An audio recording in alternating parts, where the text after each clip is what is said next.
Hey everybody, Dylan here from Extreme Asian Turtle Sanctuary. And since our last video, I thought it would be a good idea to do a closer look at some of the turtles that we raise. And here's one of the little guys. We did a water change yesterday, and she has herself buried up in here. Put her in the water section. There's a little bit left over.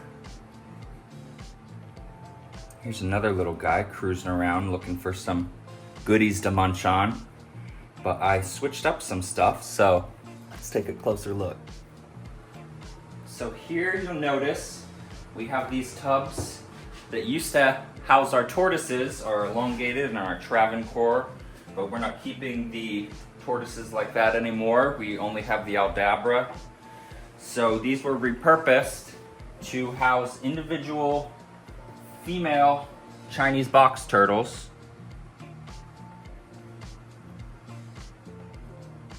And I did this because we've recently had some success with our Chinese box turtles. Our male successfully tied or copulated with this girl.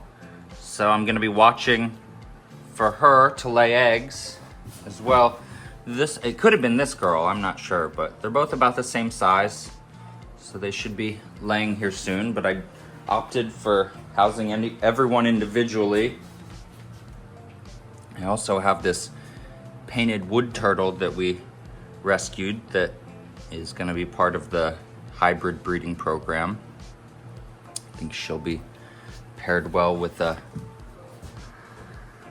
Chinese box male.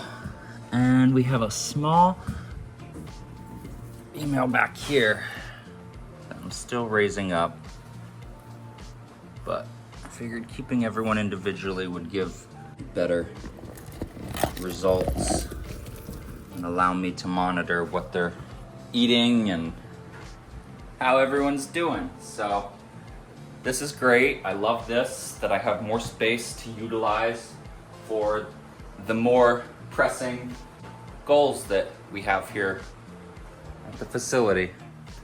Now up here in these smaller bins, we have some of our young golden coin turtles and our Cora cyclornata that we just recently got. You saw that in the last video. But I forgot to show you guys the trifasciata. And this is one of the baby trifasciata that we got and we're raising up. I love these guys. But you guys are gonna start calling us the Golden Coin Farm if we start producing them, because that is the #1 species that I want to produce this year. You saw these guys the last time, but I swear they've grown since then. These Cora cyclornata grow so fast, and they are actually the largest of the Cora. So isn't that neat? Then below those guys, I split up our young group of yellow pond turtles into smaller groups because these guys love to chew on each other.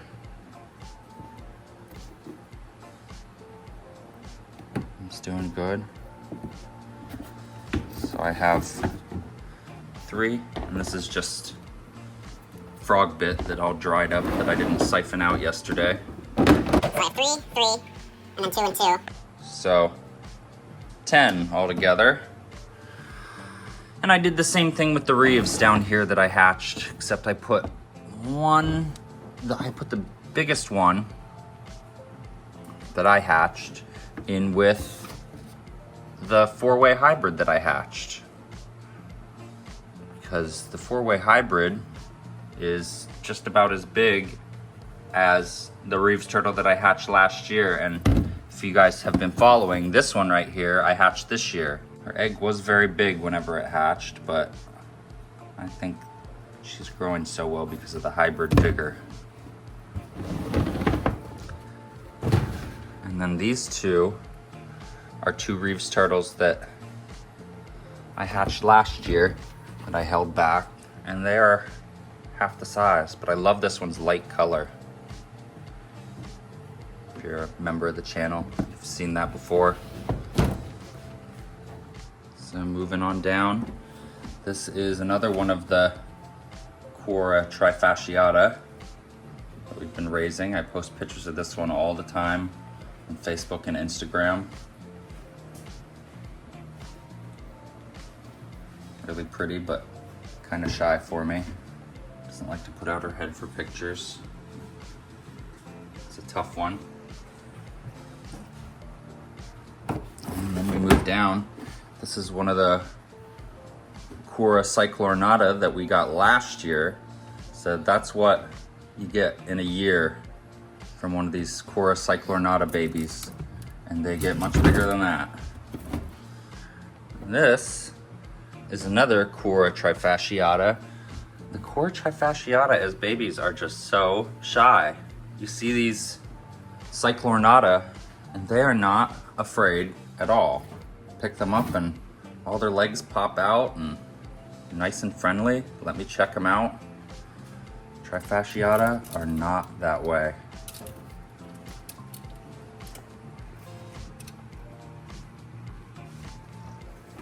So we have 3 new baby Cora cyclornata, and we have 3 of these older guys. They get stuck in their hides sometimes. Come on out, buddy. You're falling off your log. I say buddy, but I'm fairly certain that all of these are female. So I have 9 female Cora cyclornata altogether. I desperately need a male because this is a species that I really want to focus on. They're so cool. They're from Vietnam, and I love Vietnam. I love learning about Vietnam and different places, and I just love these turtles and a lot of other turtles from Vietnam. It's a place that I really want to focus on the turtles from that specific country. So if you're members of this channel, you have definitely seen these guys before. And I think I've even identified them properly because I talk a lot with the man who recently did the paper on the Cora. But these are Cora Kuoro of Java. They are not an Ambonensis like they used to be classified. But down here, I do have some Cora ambonensis, and they're actually one of my favorites. This is Cora ambonensis from Sulawesi. You see that nice peachy colored neck skin. It's not coming out right now, but in the last video I showed you guys I set up this waterland tub, this waterland tortoise tub, and I've been feeding these guys instead of on a strict schedule of just a couple times a week. I make sure that I keep food in here, and down here they spilled it, but there was a lot more last night, so they've been very good at eating for me, and I hope that translates to good growth. Here's another Cora ambonensis. And this one, I think it could be a Cora Kuoro. So I have, 5 in here. Here's another ambonensis buried. They're like, why are you digging me out? So that's 4. It's always, I always do this right where I'm setting them. This one is really interesting to me because it has a very pretty light plastron. My guess would be that it's a hybrid because so many different ambonensis Cora have been imported, and it was a captive bred from in the States. So I'm not really sure what species it is.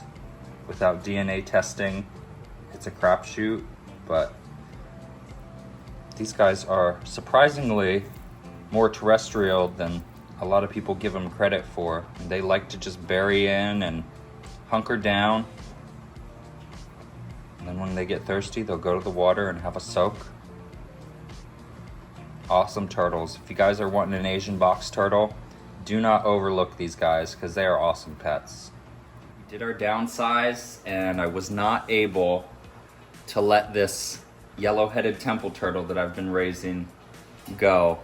I just think they're awesome. They get huge and it'll be fun to feed these guys because they eat a lot of veggies and fruits and everything. They're little garbage disposals. And I was thinking it would be awesome, since it's a female, to maybe look for an albino male and have a small little breeding project for some morph turtles. Right here is a present that one of my friends got for me.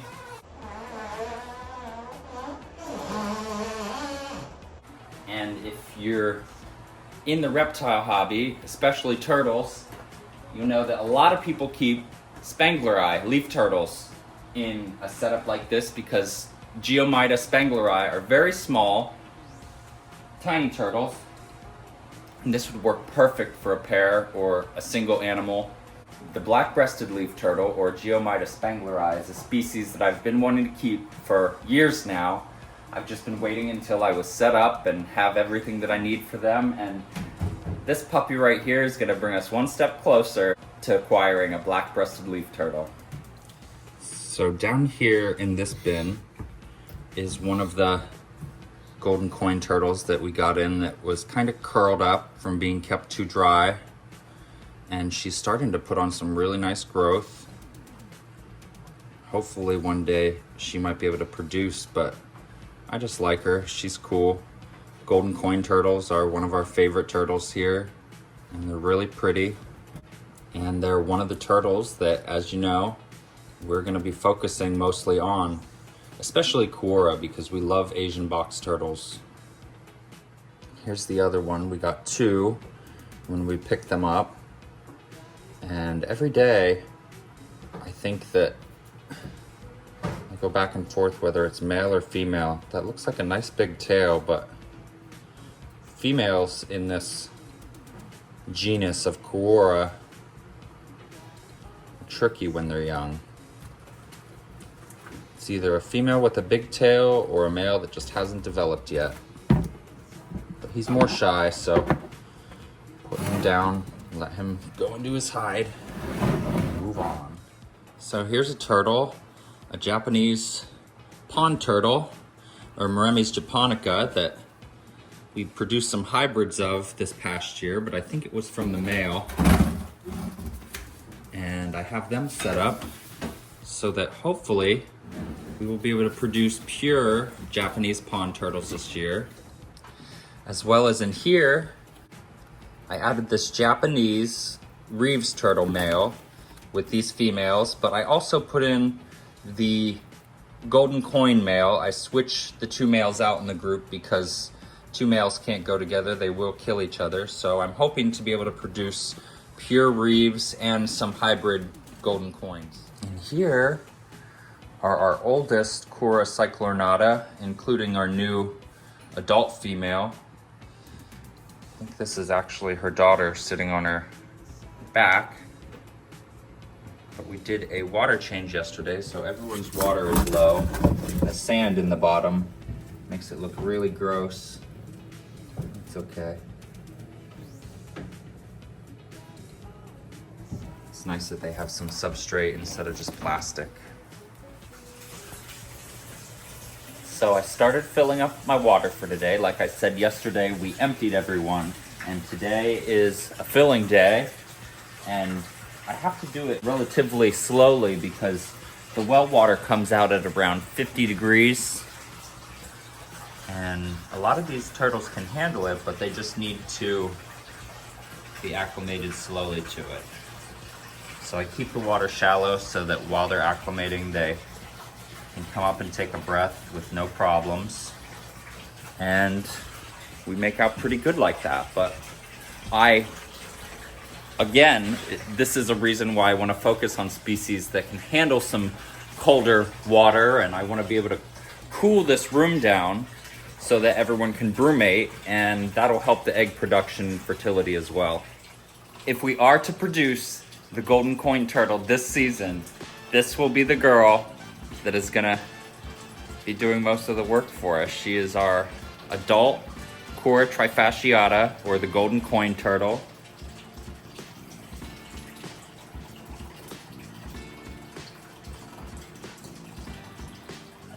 And she has successfully tied with this male, Cora trifasciata. Smaller, but he was successful and actually tied together. She was pulling him around the enclosure. So I'm hoping that once we cool her down and in the spring, she will be laying little eggs for us. We may also be successful in hatching some Cora cyclornata from this big girl.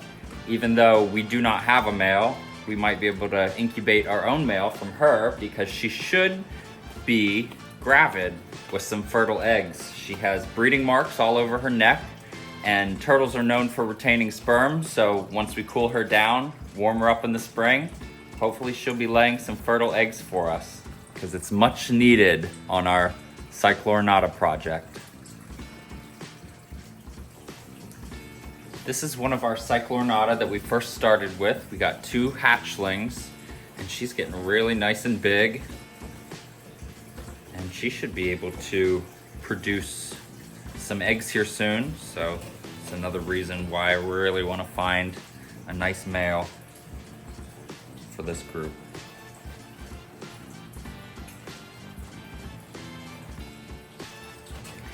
This is a really neat old turtle that I don't tend to show very often, but he's an old hybrid male, and he consists of the golden coin turtle and the golden thread turtle.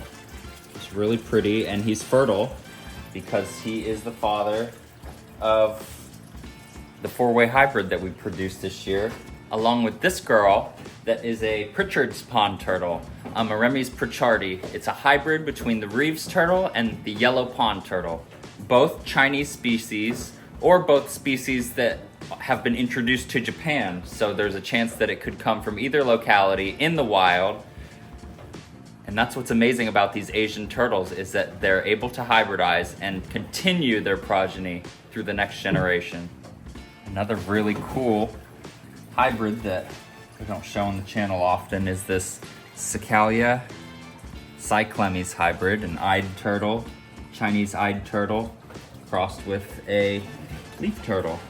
And he is in with the Kurakuoro females. We're trying to prove out his fertility to see if he is able to produce viable offspring. So is that all there is to see here at the Asian Turtle Sanctuary? I don't know. But if you want to find out, I guess you'll just have to hit that subscribe button and stick around right here for our next episode and our next adventure. Thanks for tuning in, and I hope to see you in the next one. Happy New Year.